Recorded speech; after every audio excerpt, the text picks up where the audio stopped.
Students, welcome back to this series of LaEx PURANA, the philosophy of means. In the continuation of the topics on Indian society, on the day 3, we are going to deal with urbanization. We are going to deal with urbanization as a topic. And initially we have to see what are the dimensions that we have to incorporate when we talk about urbanization in our notes. And when you look at the previous year questions with respect to this urbanization, the topic of the syllabus says that the problems and remedies with respect to urbanization. So when you talk about this topic, one very important dimension that you have to include in your notes is what is the definition of urbanization. You need to have a standard definition. It might be with respect to your UN habitat definition. That definition has to be incorporated, a standard definition. Then what are the different variations with respect to these urbanization are present, or what are the different variations and what are the different dimensions that are present with respect to these urbanization. Because when you talk about urbanization, there can be different conceptual evolution that this urbanization has undergone. It might be with respect to your suburbanization phenomena, it might be with respect to the counter-urbanization phenomena, it might be with respect to the conurbanation phenomena. So when you're talking about these different dimensions, different understandings have to be included, for the reason that you might be asked about in specific suburbanization, you might be in specific asked about counter-urbanization, in specific might be asked about conurbanation. So once we see the different variations with respect to this urbanization, then we have to talk about what are the factors of urbanization. What are the factors, what are the causative factors of urbanization? Once we discuss the causative factors of urbanization, the next immediate thing that you are supposed to include in your notes is what are the issues that are persisting. What are the issues that are persisting with respect to urbanization? Because what happens is when you look at urbanization as a topic, it is a continuous evolving concept. It is a continuous evolving concept, and it is anticipated that by 2040 the Indian population is going to have 50% to be an urbanized section. That means it is evolving. So it is evolving, that means it will certainly have certain issues, for the reason that unplanned urbanization is a very big menace that is considered as part of Indian society. So we have to talk about what are the issues. Once we discuss what are the issues which are present with respect to urbanization, we will also have to see what are the consequences of such a nature of urbanization. Once we discuss what are the consequences of such a nature of urbanization, then immediately we have to talk about what are the measures to be taken with respect to urbanization.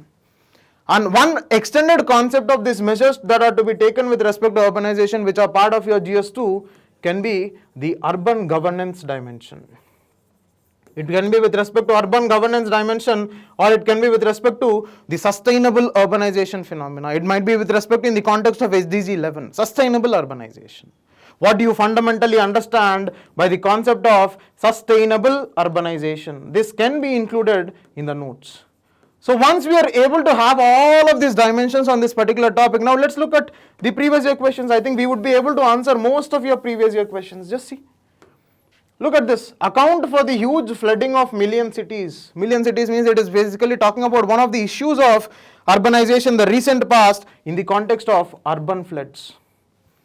Urban floods is an issue. Urban floods is an issue for the reason that failed urban governance, maladministration that is present. Then what are the environmental implications of reclamation of water bodies in the urban land use? So it is talking about the encroachment vis-a-vis the urbanization phenomena vis-a-vis the wetlands. So again it is asking about one of the issues that are persisting because of unplanned urbanization, unsustainable urbanization. Then you see the growth of cities as IT hubs has opened up new avenue employment, but also has created new problems. So it is indirectly asking about what are the issues that are persisting with respect to urbanization. Mumbai, Delhi and Kolkata are the 3 mega cities, but air pollution is more serious problem in Delhi as compared to other 2. Now here what is it doing? Here UPSC has again gone for the composite questioning. Here it has gone for composite questioning. Here it is asking about the concepts of geography, the geographical location, the geographical factors with respect to the air pollution being concentrated. The concepts of temperature inversion has to be included here. And along with the geography, it is also asking about the problems of urbanization. See, don't you think it is easy? Once we are having those dimensions that are involved, which are to be included in the notes, it's very easy. right? So once we discuss this urbanization, now let's have a look at one of the sample answers with respect to urbanization. It's a very, very straightforward question. Discuss the various social problems which originated out of the speedy process of urbanization. So when we decode this question, what is it asking? It is asking about discussion, discuss, that is the question form, that is the question directive that is being given by the UPSC. When you look at this, various social problems, what are the social problems that are persisting with respect to speedy urbanization? We should never miss this word, speedy urbanization. That is fundamentally talking about that unplanned urbanization. It is talking about unplanned urbanization. What is the social problem with respect to unplanned urbanization? And when you look at this, there are 2-3 ways of introducing this. You can straightforward say that the Indian urbanization is going to reach around 50% by 2040, which might result in further multi-dimensional issues. That can be one decent introduction. Apart from these introductions, we can also talk about that what is the existing urban population, what is the existing urban population and how is it resulting with respect to different problems. So once we write this as introduction, then we look at what are the various social problems that have emerged.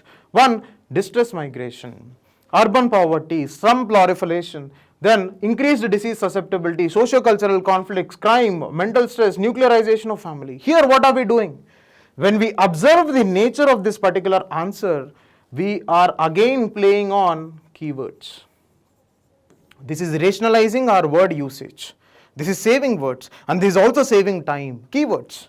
And apart from this, sustainable urbanization, because whenever there is an issue that is being asked by the UPSC, you have to be a individual who is going to suggest.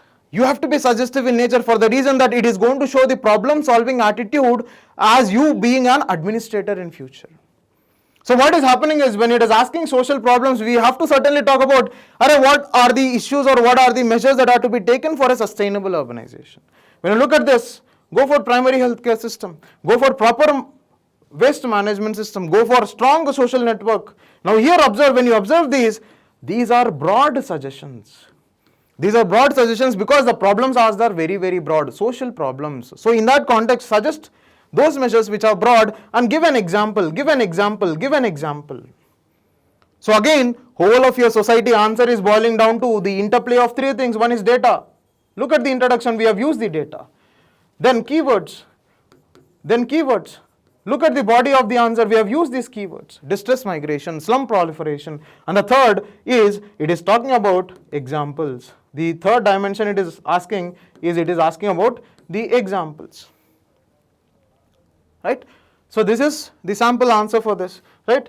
Then if you want to conclude, you can conclude upon what are the measures taken by the government so far. For example, the Amrit, for example, Smart Cities Mission, right? Because all of these programs are fundamentally undertaken for a sustainable urbanization process. When you are able to ensure a sustainable urbanization process, you are going to regulate, you are going to manage what are the problems that are existing. Now the practice question. You can practice this 25th question. The growth of cities as IT hubs has opened up a new avenues employment, but also has created new problems. Substantiate this statement with the examples. This is a practice question. Try to write an answer in the structure, in the components that we have discussed.